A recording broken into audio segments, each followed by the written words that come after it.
Hello student, welcome to this channel Japanese सीखें। Hopes तो आप मेरी पुरानी वीडियोस जो है देख चुके होंगे या देख भी रहे होंगे। तो आपको सभी की सभी जो है चीज़ें जो हो सकता है वो समझ आ रही हूँ। तो मैं सबसे पहले ये कहना चाहूँगा कि जितना हो सके जापानीज़ के पैटर्न्स को आप अच्छे से एक्सप्लेन करें, उसको लिख के देखें। जैसे मान लिया आपने मेरी कुछ वीडियोस देखी होंगी, उसके अंदर मैंने आपको पैटर्न तो समझाया। पैटर्न समझाने के बाद ना मैं अपनी तरफ से भी कुछ सेंटेंसेस को उसके अंदर लिखता हूँ। तो अपनी तरफ से जब हम उस सेंटेंसेस को लिखते हैं तो उस सेंटेंसेस को लिखने के बाद क्या है कि आप उस चीज़ को समझ सकते हो कि किस तरीके से सेंटेंस को लिखना है। सेंटेंसेस को लिखने के बाद आप उस चीज़ की अंडरस्टैंडिंग भी अच्छे से कर सकते हो और आप उसको समझ सकते हो कि सेंटेंस का यूज़ कैसे करना है। जैसे मान ली मैंने आपको एक सेंटेंस लिखाया, उसके बाद आपको उसी सेम सेंटेंस को दोबारा से लिखो अपने चाहे आपके पास मान लिया 10 वोकैब्स, उन 10 वोकैब्स को उस फिल इन द ब्लैंक्स के अंदर पुट करो और उसको अपने हिसाब से लिखो। जितना आप उस वोकैब को लिखोगे उतना आपको चीज़ें अच्छी से समझ आएंगी और चीज़ों की अंडरस्टैंडिंग भी अच्छे से होगी। क्योंकि अगर आपको एक बारी अंडरस्टैंडिंग अच्छे से होगी चीज़ों की तो you can do anything. As I already told you कि जितना जापानीज़ के आप पैटर्न्स और वोकैबलरी पे फोकस करोगे उतना आप अपना इंप्रूवमेंट जो है कर सकते हो।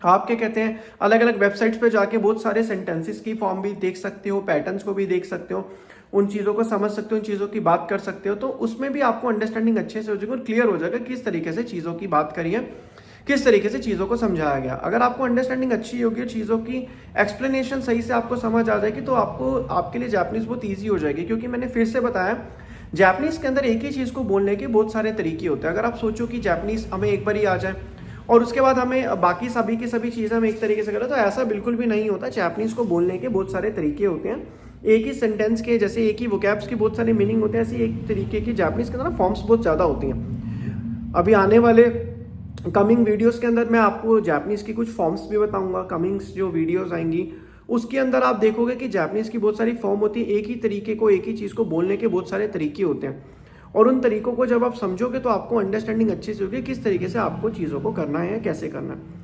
और अगर आपको चीज़ वो समझ आ जाएगी तो आपको अंडरस्टैंडिंग बहुत अच्छे से हो जाएगी। तो यही चीज़ आपको समझना है कि जापानीज़ में किस तरीके से आपको चीज़ों को समझना है। अगर आपको अंडरस्टैंडिंग अच्छे से आएगी, क्लियर होंगी चीज़ें, तो आप उस चीज़ को समझ सकते हो।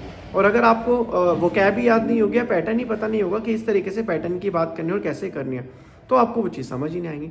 तो यही चीज़ हमें समझना है कि जापानीज़ के अंदर जितनी भी वोकैबलरीज हैं, जितनी भी चीज़ें हैं, उसको आपको समझना ही होगा। क्योंकि समझने से ही आपको चीज़ों की अंडरस्टैंडिंग होगी और अपनी तरफ से आपको कुछ ना कुछ सेंटेंसेस को जो है वो बनाना ही पड़ेगा। अब जैसे अगर हम बात करते हैं, जैसे मैंने आपको अपनी कुछ वीडियोस में गा पार्टिकल के बारे में बताया। जैसे मैंने कहा वाताशिनो ते नी, जैसे माकू गा अरिमास, जैसे मतलब मेरे हाथ में जो है मार्कर है वो गा अरिमास है। तो मैंने आपको ये चीज़ समझाई है कि मार्कर गा अरिमास। तो इस तरीके से क्या है कि मार्कर गा, तो जैसे पैटर्न है, इस पैटर्न को ना अपनी तरफ से एग्जाम्पल से समझो। जैसे मैंने अब आपको हाथ का एग्जाम्पल देके समझाया, इस तरीके से जब आप पैटर्न को समझोगे तो आपको बिल्कुल भी दिक्कत नहीं आएगी और आपको चीज़ों की अंडरस्टैंडिंग बहुत अच्छे से क्लियर होगी। अब अगर आप सोचो कि क्या कहते हैं मार्कर, हमने एक वर्ड समझ लिया तो हम उसको समझेंगे, ऐसा नहीं होता। जैसे मैथ्स में प्रैक्टिस करनी होती है, मैं अपनी हर वीडियोस में यही सेम चीज़ बार बार दोहरा रहा हूँ, बार बार कह रहा हूँ। ऐसे जापानीज़ के अंदर भी आपको फॉर्म्स और उसकी प्रैक्टिस जो है वो बिल्कुल करनी ही पड़ेगी। अगर आप सोचो, जैसे मैंने आपको बता दिया वाताश, जैसे मैं अपनी बात करूँ, वाताशिनो हेया नी ईमा, वाताशिनो हेया नी ईमास, मतलब इस टाइम मैं इस रूम के अंदर हूँ तो ईमा वाताशिनो हेया नी ईमास, इस टाइम मैं इस रूम के अंदर हूँ तो इसमें हम क्या कहते हैं ईमास की जो है यहाँ पे बात करेंगे। तो ये चीज़ इसके अंदर समझाइए। जितना हो सके आप चीज़ों की बात करोगे, चीज़ों को समझोगे तो आपको चीज़ें क्लियर होंगी।